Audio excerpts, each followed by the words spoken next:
Shalom Ibu Bapak sahabat terhidup yang dikasih oleh Tuhan Yesus. Ada satu kehormatan bagi kita yang sangat penting sepanjang hidup kita adalah kita sudah diselamatkan dalam Yesus. Dan kapan saja Tuhan memanggil kita, kita punya tempat yang pasti di surga. Itu Yesus yang bilang sendiri. Jadi jaminan ya dan amin. Hari ini kita bersyukur kita sehat dan punya kesempatan untuk masuk tema penting. Tema saya adalah ciri anak-anak yang terluka.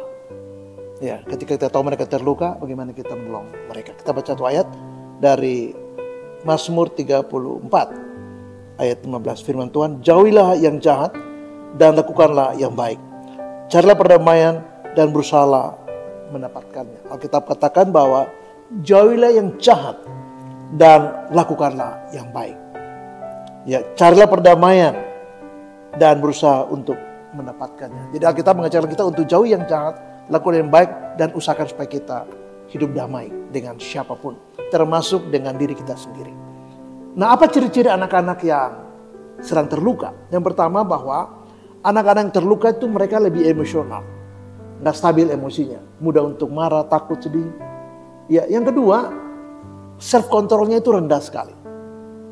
Ya, yang ketiga, seringkali mereka menarik diri dari pergaulan. Mereka muda yang empat putus asa. Yang kelima, sulit untuk bergaul, temannya itu aja dan tidak banyak. Yang keenam, mereka tertutup. Yang ketujuh, mereka seringkali buat keputusan-keputusan yang mentah dan bahkan salah dan fatal.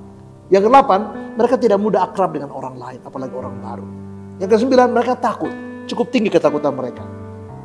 Yang ke-10, yang 11, mereka cemas, mereka khawatir. Yang ke-12, mereka sulit untuk tidur, kadang-kadang bisa lebih dari itu. Yang ke-13, biasa nilai pelajarannya kurang bagus. Itu ciri dari anak-anak yang mengalami luka batin atau terluka. Nah, yang kedua ialah bantu mereka, bawa mereka untuk berjumpa Yesus. Mengapa Yesus, Pastor Tony?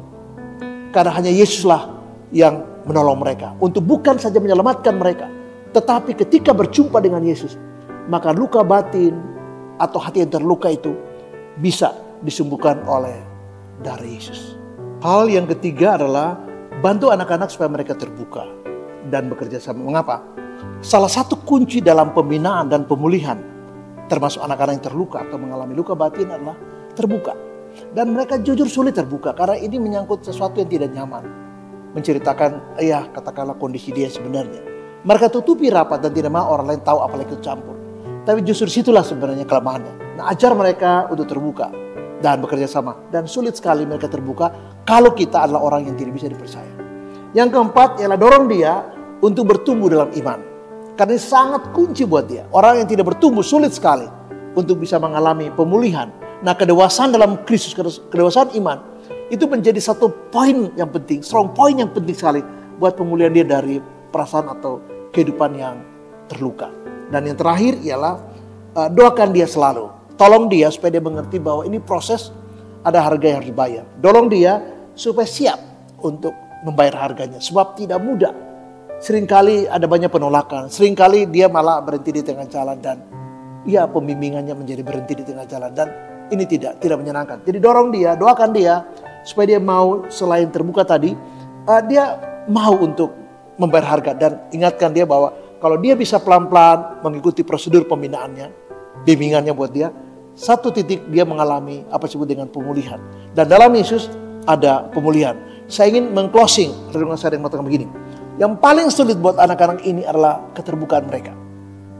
Doakan dia supaya dia terbuka. Bantu dia supaya dia yakin bahwa kita adalah orang yang dia percaya.